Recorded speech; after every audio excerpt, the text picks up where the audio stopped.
Heureuse d'annoncer et son invité vont nous parler bien des hémorroïdes, ces crises difficiles à gérer, mais avant, je vous invite à suivre ce reportage de Sylvania Chan. L'hémorroïde est un plexus veineux qui se trouve au niveau du canal anal et du rectum présent chez tout individu. Elle devient pathologique lorsqu'elle commence par entraîner des troubles chez l'individu. Nous avons premièrement une hyperpression artérielle au niveau des plexus hémorroïdaires. Le deuxième facteur est un facteur mécanique qui est lié à un ligament au niveau du pelvis, ce qu'on appelle le ligament de Parks, qui a pour rôle de soutenir ce plexus veineux.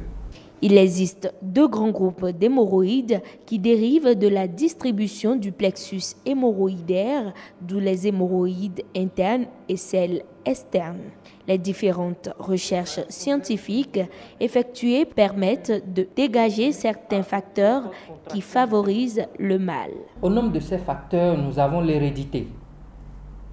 Il a été prouvé que lorsque vous avez des membres de votre famille sur certaines générations qui ont développé des hémorroïdes, vous avez un risque plus accru de développer ces hémorroïdes par rapport à la population générale. À part l'hérédité, nous avons des facteurs alimentaires qui peuvent favoriser l'apparition des hémorroïdes. Au nombre de ces facteurs, nous avons l'alimentation trop riche en épices, l'alimentation trop riche en viande et l'alimentation trop riche en éléments constipants. En cas d'hémorroïde interne, l'identification se fait lors d'un examen appelé anoscopie, contrairement à l'identification de l'hémorroïde externe. S'agissant des hémorroïdes externes, le diagnostic est très simple. Il se fait pendant l'examen clinique que réalise le médecin. Le malade est mis dans une certaine position et le médecin écarte simplement les fesses. Et ça lui permet de regarder au niveau de l'anus et de faire le diagnostic. Caractérisé par une douleur au niveau de l'anus, des saignements ou les boules de chair, l'hémorroïde requiert une multitude de traitements qui dépendent du stade évolutif de la pathologie. La première chose à faire, c'est de réduire la consommation de la viande, des boissons alcoolisées, des épices, des moyens médicamenteux. Nous avons les médicaments qui sont des vénotoniques, qui augmentent la tonicité des veines. À part les moyens médicamenteux, nous avons les moyens instrumentaux, nous avons les moyens chirurgicaux. Au niveau de l'anus, plusieurs autres pathologies sont présentes et semblables à l'hémorroïde. Cependant, elles sont pour la plupart plus graves et mortelles. Exemple du cancer de l'anus, dont les symptômes sont similaires à ceux de l'hémorroïde. Merci à Sylvania Chan pour son reportage. Nous allons en discuter donc sur ce plateau. Nous parlons des hémorroïdes, ces crises si difficiles à gérer. Heureuse d'annoncer est déjà là. Heureuse d'annoncer, bonsoir. Bonsoir Raniat Bello. Comment vous allez? Je me porte bien et vous? Bien, merci. Toujours à vos avec côtés. Votre chapeau? Eh oui, on ne change pas le chapeau qui gagne. Ah mais ça c'est vrai. D'accord, donc à vos côtés, nous avons Rodolphe Villon, vous êtes protologue. Oui, madame. Et donc avec vous, nous allons parler de l'hémorroïde. Effectivement. Il est protologue. On le reçoit souvent ici en tant qu'hépatogastro-entérologue, mais là, il est là parce qu'il est spécialiste également, je dirais, entre griffes de l'anus, des questions liées à l'anus. Exactement. Et il faut présenter des excuses aux téléspectateurs parce que c'est peut-être l'heure du repas. Donc, excusez-nous. Et voilà, vous, on va encore présenter... Mais il faut en parler, il faut en parler. On va encore présenter des excuses déjà pour les images qui vont suivre, des images que les téléspectateurs auront à voir, mais qu'on le veuille ou pas, ces images sont choquantes, mais ça parle de nous, c'est notre santé, d'autant plus que l'hémorroïde, certainement vous allez le confirmer, il paraît qu'un adulte sur deux, déjà à partir de 50 ans, en souffre.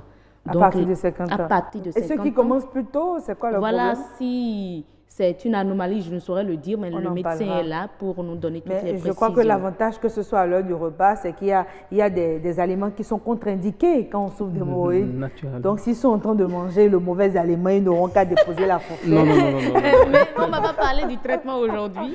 Demain, on va parler du traitement. D'accord. Alors, merci. docteur, lorsqu'on parle de l'hémorroïde, qu'est-ce que cela signifie concrètement? Parce qu'on a eu, à travers le reportage, le chirurgien qui a donné, lui, sa perception de la chose. Voilà, selon vous. Oui, selon tout médecin, Oui. quand on parle donc d'hémorroïdes, Oui. il faut savoir que la définition n'est pas assez précise donc, dans la société.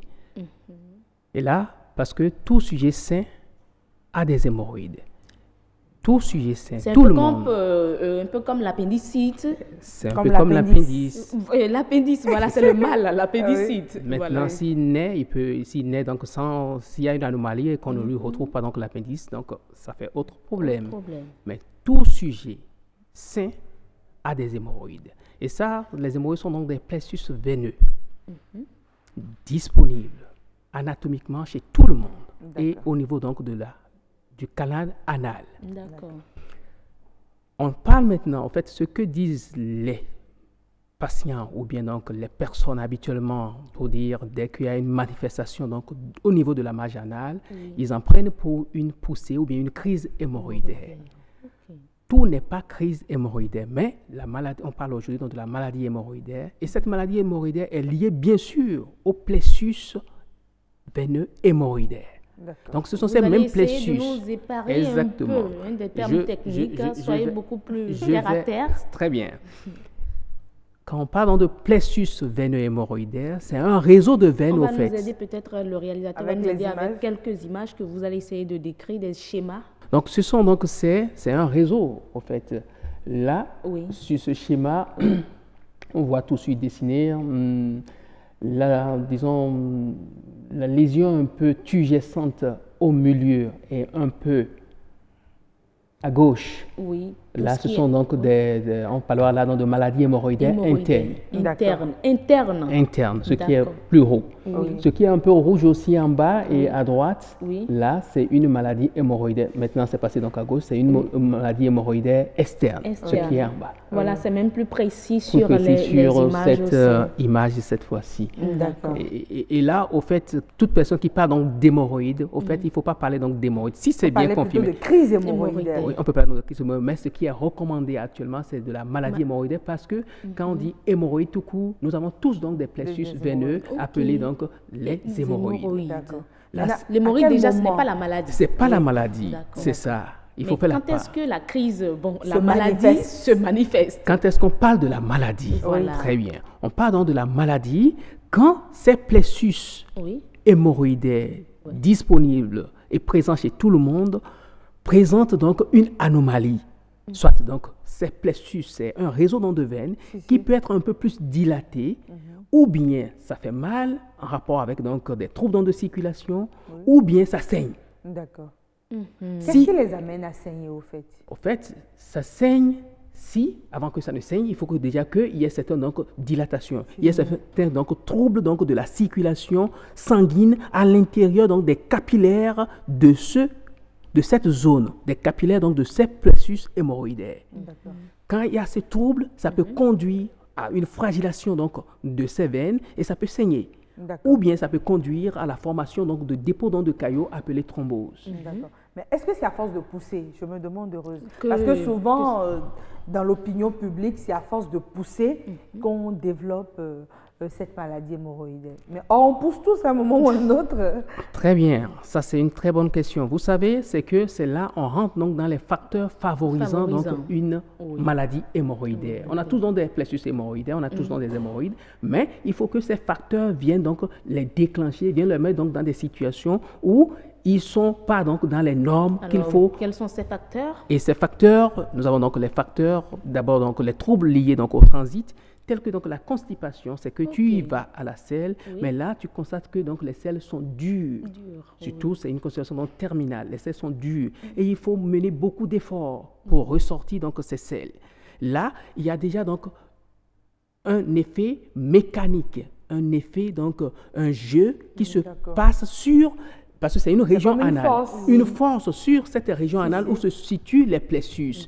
Et cette force donc conduit encore au relâchement ou bien à la dilatation donc des veines qui sont donc dans ce plexus, dans cette zone. Et c'est cette dilatation qui peut conduire par la suite donc à un saignement ou bien à une sortie, on parle donc de prolapsus. Donc c'est que cette zone, la portion, donc le plexus hémorroïdaire donc glisse jusqu'à sortir au dehors. Et c'est là on parle donc de maladie hémorroïdaire, mais de prolapsus hémorroïdaire. Et il n'y a pas les constipations? Il y a aussi la diarrhée, donc le fait donc de faire les selles, à répétition. Regardez, peut-être que vous avez déjà fait. Mais là, c'est quand même molle. Oui, les selles sont molles ou bien même liquides. Oui, là, quelle est la pression? Très bien. Voilà. Je vous explique.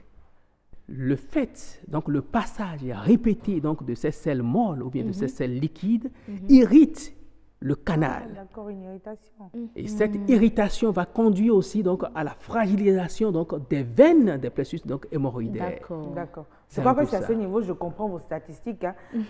Ça se conçoit alors qu'on puisse parler d'une personne sur deux qui souffre de maladie. Mais là, c'est déjà à partir de l'âge de 50 ans. Oui, parce qu'on fait tous à un moment ou un autre, on a des selles molles, à un moment ou un autre, on pousse beaucoup plus. C'est-à-dire que tout le monde peut développer cette maladie hémorroïdaire. Oui, au fait, il y a donc aussi des facteurs héréditaires. Il y a donc des facteurs aussi donc, liés. Il y a aussi donc la famille. Il y a des familles, quand on dit facteurs héréditaires, c'est que au cours donc de c'est que les parents donc là après donc la reproduction, les enfants donc peuvent hériter cela donc de leurs parents donc de par les gènes. Et puis au fait ils ont peut-être donc des plexus hémorroïdaires beaucoup plus fragiles et dès qu'il y a donc les facteurs mécaniques qui vont avec, là ça se déclenche. Oui, mais je me demande ces facteurs mécaniques sont presque présents chez tout le monde. C'est présent, on vit avec. Ça veut dire que vous recevez beaucoup de patients qui souffrent de maladies hémorroïdaires. Mon collègue qui a dit que c'est un malade ou bien un patient sur deux, c'est par rapport à ces statistiques. Mais donc par là, rapport au vôtre. Par rapport à notre statistique et surtout en gastro, donc là, c'est que je suis sur donc les malades qui viennent pour donc des maladies donc de la région, mais des affections donc de la région anale. Donc j'en vois au moins 80%, même plus que 80%. Donc au fait, bien sûr, docteur, ce qui préoccupe aussi, très rapide, parce que le temps là qui nous a dit à sa fin, on va revenir demain pour plus de détails, mais là, comment beaucoup plus reconnaître? On a quelques images, le réalisateur a essayé d'envoyer une image pour que vous nous confirmez que ça, c'est une maladie hémorroïdaire. Là, et ce qui n'est pas maladie hémorroïdaire, cher réalisateur, si vous pouvez nous aider à avoir les images très rapidement, ça nous fait... Voilà, là, c'est une maladie hémorroïdaire. C'est comme ça cela se présente. Ça, c'est... Comme ça se présente. Ça, c'est une maladie hémorroïdaire qui est sortie. Là, c'est externe. C'est une maladie hémorroïdaire interne, mais extériorisée. C'est de l'intérieur. Exactement. D'accord. Est-ce qu'on peut ça peut s'associer aussi à une maladie hémorroïdaire externe. Si on était plus proche, on peut voir peut-être que, oui, le plexus hémorroïdaire externe est aussi dilaté. Et puis, les deux peuvent s'associer. Donc, on a deux plexus. On a interne et puis on a externe. Et là, quand c'est les deux qui sont dilatés, on parle donc de maladie hémorroïdaire mixte. Une autre image, monsieur le là, c'est aussi une maladie hémorroïdaire, mais toujours, ça vient donc de l'interne. Et puis là, même, c'est ulcéré. Une série. Ulcéré. Donc, il y a une petite plaie. Il y a une petite plaie donc, sur ça. D'accord. Une autre image, réalisateur, très rapidement, si vous nous le permettez. Heureuse Zanandé, il vous reste exactement 30 secondes. C'est pas la bonne. 30 secondes pour conclure. Parce qu'en fait, beaucoup de personnes, en tout cas, n'arrivent pas à identifier. Tout le monde a des douleurs au niveau... Heureuse Zanandé, on va les inviter à aller chez le podologue dès qu'ils ont mal, n'est-ce pas? C'est ce que vous direz. Il le faut parce que toute douleur anale n'est pas toujours une douleur hémorroïdaire. D'accord, il faut aller ça peut être lié à un cancer et il faut vite donc le diagnostiquer et sauver la personne. C'est là l'intérêt donc de consulter. En regardant juste les images, on ne peut pas s'assurer si c'est pas un cancer ou pas. Il faut toujours un examen. Parce qu'il y a un organe qui sort parfois et on pense que c'est l'hémorroïde. On y revient. Merci, mesdames et messieurs. Toutes nos excuses pour ces images, mais il fallait en parler puisque les chiffres sont là. 80% de patients au niveau de notre docteur que nous avons reçu ici qui souffrent de cela. Il fallait qu'on en parle. Toutes nos excuses pour ces images choquantes. Heureuse Zanandé, il revient demain pour vous faire peut-être des propositions de solutions pour atténuer le mal, pour pouvoir le guérir. Est-ce qu'on en guérit ou pas? On en parlera.